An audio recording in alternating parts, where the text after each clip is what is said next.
plaisir. Quel de vous plaisir. recevoir. C'est de bons souvenirs ici. Jean-Paul Gallorini, je suis très honorée que vous ayez accepté mon invitation. Vous êtes mon premier invité. Vous êtes un petit peu mon parrain dans cette émission, dans ce grand entretien. Merci. Quel honneur, Madame Jolivet, ça me fait énormément plaisir. On va revenir sur Jean-Paul Gallorini, enfant. Comment était-il? Eh ben, j'étais un enfant énergique et un peu perturbé. Voilà, j'étais un peu trop électrique, on dira. On habitait la banlieue marseillaise. C'était une petite maison où il n'y avait pas d'eau courante. L'eau courante, c'était un puits au milieu de la cuisine. On se chauffait avec un poêle, avec une cheminée, du bois, du charbon. Et enfant à l'école? Vous êtes un bon élève? L'enfant à l'école, j'étais particulièrement mauvais. Pour la bonne raison de base, c'est que j'étais vraiment pas bon. J'étais pas... C'est vrai? Non, j'étais pas bon parce que je vais vous expliquer pourquoi. J'avais l'impression que ce qu'on me disait, c'était tellement banal que je perdais du temps, à tort sûrement. C'est un grand regret de ne pas avoir fait des études. Et le temps passe, et puis l'âge arrive qu'il faut 14 ans, il faut aller travailler, rentrer dans la vie active. J'avais mon beau-frère qui était maçon, et puis il m'invite à travailler avec lui dans un endroit qui s'appelle Bonneveine. Je voyais les chevaux tous les matins passer devant moi là. Alors qu'est-ce que j'ai fait? Je suis venu le matin, je me levais à 2 h du matin pour venir voir l'entraînement des chevaux. Puis après, quand c'était l'heure d'aller au travail, je suis sur le trottoir, tranquille, penaud, pour rentrer, pour aller travailler. Et puis il y a un monsieur qui s'arrête, il me dit bonjour. Je dis, bonjour monsieur. Il me dit, chez qui tu travailles toi? J'ai dit, je suis apprenti maçon. Il me dit, mais t'as pas une tête de maçon, tu aimes les chevaux? Mais tu aimerais faire... J'ai dit, ah ben oui, j'aimerais faire mon métier là-dedans, mais je connais personne. Il me dit, mais tu me connais moi, ça suffit. Il s'appelait monsieur Max Louviron. Et puis alors, évidemment, pour me faire plaisir, il m'a fait débuter dans le Grand Prix des apprentis du Pont-de-Vivaux. Bon, quand on a gagné le Grand Prix des apprentis, qu'on a été un des meilleurs apprentis en plat, à l'obstacle, on a gagné grande course de haie, grand steeple plusieurs fois.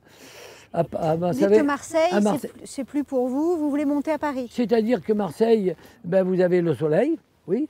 Vous avez les boules, vous avez le pastis, mais personne ne paye personne. Mais ça a été une bonne chose, parce que ça m'a tellement vexé. C'est là où j'ai été présenté à M. Adel, à Cannes-sur-Mer. C'est l'homme qui règne sur la discipline de l'obstacle. Il est à Maison Lafitte. Ça faisait 15 ans, enfin 10 ans qu'il était tête de liste déjà des entraîneurs d'obstacles et qui régnait vraiment sur l'obstacle. Oui, mais moi, le plus fort, quand j'ai été présenté, comme on ne me l'a pas présenté comme ça, je ne savais pas. Qu'est-ce que c'était un entraîneur? Moi, je connaissais un entraîneur avec 4 chevaux et en réalité, il n'y en avait que 3 parce que le 4e, il ne pouvait même pas sortir du box. Je prends le train. J'étais jamais allé aussi loin. Paris, la Tour Eiffel, l'Arc de Triomphe. Tout seul?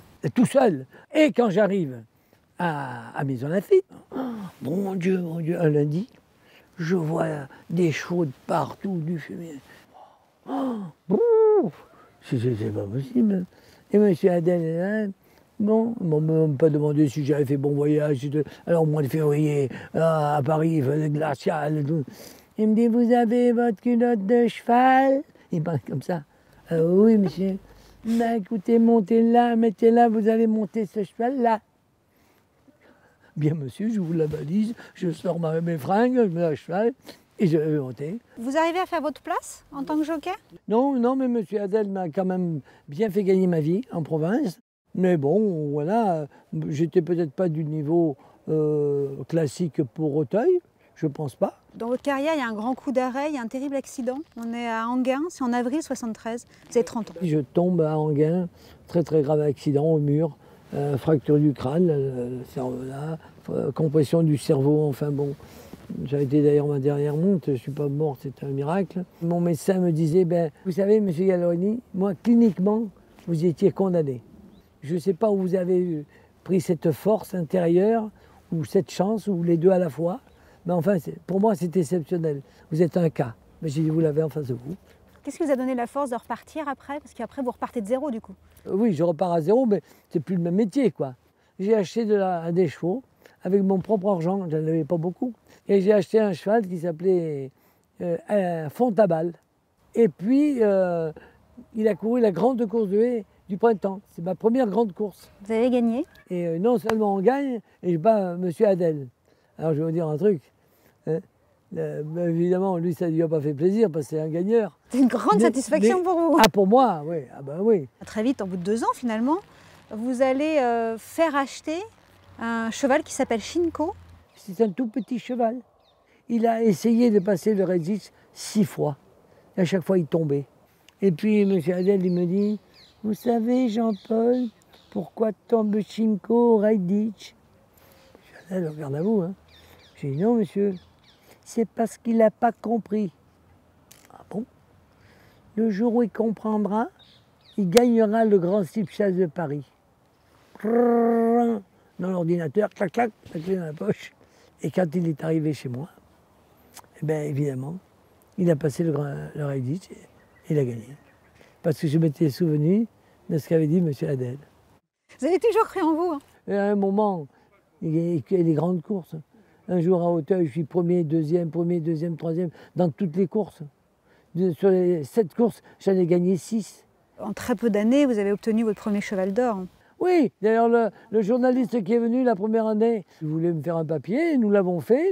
Et en partant, je lui ai dit, ne vous inquiétez pas, dans 5 ans, je serai tête de liste des entraîneurs. Alors il s'est mis à rire. Il m'a dit, mais vous plaisez. Et malheureusement, j'ai pas mis 5 ans, mais j'ai mis 2 ans. Je gagnais plus de courses plates que de courses d'obstacles. Pourquoi vous êtes allé après sur l'obstacle du coup? Eh bien parce que quand M. Villachel est arrivé, que vous avez une écurie comme ça, qui vous alimente en chevaux de qualité pour la discipline, on est obligé d'aller dans... Je ne pouvais pas dire non. Comment ça s'est passé? Un soir, M. Villachel dit à M. Mosino, oh bah oui, mais alors moi, c'est un drame, j'ai perdu mon entraîneur. C'était le meilleur entraîneur au monde. Ah bon? Comment il s'appelle votre entraîneur? Georges Pelat. Il dit oui, il dit, mais moi j'en connais un qui est meilleur que Georges Pelat. Il dit c'est pas possible. C'est pas possible. Il dit oui, oui. Comment il s'appelle? Il dit Gallo-Rini. Le lendemain à Saint-Cloud, il y a un monsieur qui vient. Il me dit monsieur Villachel voudrait vous voir. Alors j'arrive, très respectueux. Bonjour monsieur Villachel. Il était tête de liste en plat, propriétaire, tête de liste en obstacle, tête de liste également même en Angleterre. Il a été propriétaire. Tête de liste de partout. Monsieur Villachel me dit vous voulez entraîner pour moi? Bonjour, M. Galloni, évidemment. Je dis oui. Rendez-vous demain, 2h10, rue de la Boétie. Bien, monsieur. Ah, j'arrive à rue de la Boétie, c'était comme ça. Il était là, bien droit, comme ça, avec des lunettes. Bonjour, M. Galloni. Bonjour, M. Villachel. Je ne vous le répéterai pas. J'ai horreur du ridicule. Demain, vous recevez 2 chevaux. 3 chevaux. 3 chevaux. Au revoir, monsieur. L'une de vos grandes satisfactions, j'imagine, c'est les victoires de Cocktijet dans le Grand Steeple. Cocktijet, oui, parce que c'était un cheval, malheureusement, je l'ai eu en fin de carrière. Il avait eu des graves problèmes de jambes, que l'on a réparé plusieurs fois.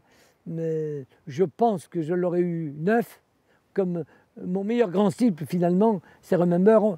Remember, je l'ai eu en première main. Il est venu chez moi, il n'avait jamais travaillé, il n'avait jamais couru. Et il a gagné, avec malheureusement ce qui s'est passé. Mais c'est celui-là, mon vrai Grand Steeple. Mais Cocktijet, lui, c'était la puissance, c'est le crack des cracks. Mais je l'aurais eu jeune, je pense qu'il aurait les records de victoire. Il aurait gagné minimum 5 Grands Steeples. Vous êtes un visionnaire également, parce que... Ah oui. Un visionnaire. Bon. Vous avez fait très vite confiance aux femmes dans ce métier, que ce soit à l'entraînement. Je ne pense pas que c'est être visionnaire. Non, c'est quoi? Je pense que c'est de la générosité et de l'observation. Je suis parti du principe que la compétence n'est pas un problème de sexe. La femme, elle a de la force, sa force à elle, évidemment. Si c'était un métier spécialement basé sur la force physique, elle n'aurait pas de chance.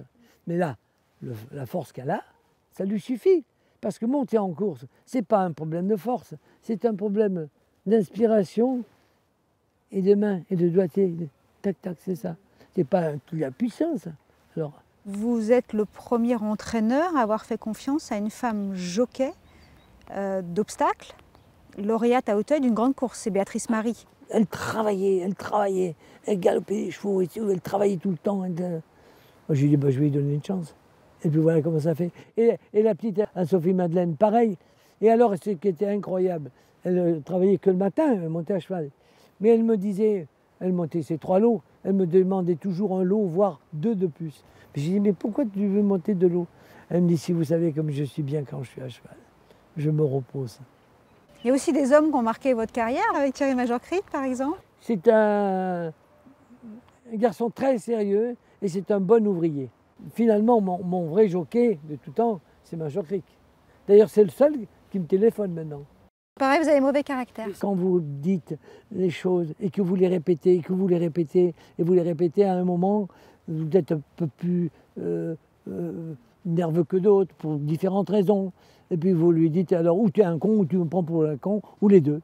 Voilà comment ça se termine. Parce que je disais, exemple, à mes jockeys, je veux que vous finissiez comme ça. Le long du rail, à Auteuil à droite. Auteuil, c'est corde à gauche et ça se gagne à droite. T'as compris, tu pars, on fait comme ça, etc. À gauche, tu peux gagner en étant à gauche, mais tu as la place où tu perds. Et à droite, c'est la place où tu gagnes. Et dans le coefficient de réussite, tu gagneras plus à droite qu'à gauche. Un jour, grande course de haie, course gagnée, bien tout seul à gauche, 8 longueurs devant, 3e. Et qui est-ce qui a gagné? C'est les chevaux qui étaient à gauche. À droite, tu veux dire. Et moi, j'étais comme un con tout seul à gauche. Dès que j'arrive, je dis alors, oh, mais vous avez raison, j'aurais dû être à droite. Hein. J'ai dit, va-t'en, va-t'en. Vous êtes l'homme des défis également, parce qu'il y a eu le coup de poker avec Christophe Soumillon. Quand tu as un Christophe Soumillon sur tes chevaux, tu te prends pour Louis XIV, hein. Qu'il soit sur son poney, qu'il soit au sulky, qu'il soit sur... il est dans son fauteuil. Alors, il me dit, alors, comment t'en passes? Ben, j'ai dit, tu sais, Christophe, quand on te voit monter, on a non seulement envie, mais on se prend pour un entraîneur. Et alors, il a monté 2 fois, 2 groupes 1, il a gagné 2 groupes 1. Voilà. Avec Mandali et Hippomène. Voilà. Hippomène dont j'avais acheté la mère à réclamer. Et Mandali, on revient au réclamer. Mais j'ai toujours réussi avec ça. Ce qui vous amuse, c'est d'aller dénicher le cheval que personne ne veut, que vous allez comprendre et amener dans les grandes courses. Voilà, c'est un élément. Ce que j'aime, c'est ne pas condamner. Que tu sois humain ou animal, je pense qu'il y a toujours un potentiel dans l'obscurité. Et c'est aux professionnels à faire sortir cette petite étincelle. Et c'est ça qui me plaît. Voilà. Vous avez toujours entretenu une relation privilégiée avec les turfistes. Oui. Vous regardiez d'ailleurs les courses dans l'enceinte publique. Vous n'étiez pas dans les tribunes réservées aux professionnels. Parce que d'abord, c'était ma place. Et parce que le turfiste, j'ai la reconnaissance du ventre. C'est lui qui nous donne à manger.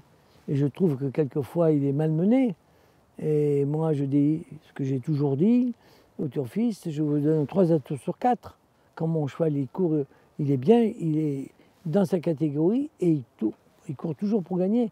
Vous êtes l'entraîneur le plus titré sur les programmes d'Auteuil, vous avez tout gagné. Quel est votre plus grand souvenir aujourd'hui? C'est très difficile. C'est très difficile parce que ma plus belle victoire, c'est quand nous avons gagné avec Fontabal en battant M. Adel, grande course de du printemps. Bon. Après, quand nous avons gagné le Grand Cyprès de Paris avec Chinko, hein, je crois que si je devais en choisir un, ça serait quand même le Cottijet. Vous aimeriez qu'on dise quoi dans 30 ans? Jean-Paul Gadorini? Il était comme il était, mais il était respectueux des humains et des animaux.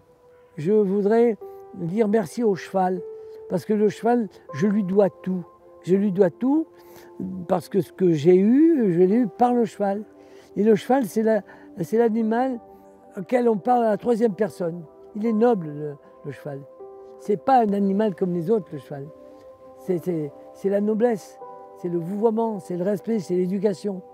Moi, j'aime beaucoup le cheval, et en particulier le cheval de course. Je voulais vous remercier sincèrement. Eh bien, écoutez, moi aussi, vous me voyez ravi. Vraiment, ça me fait énormément plaisir.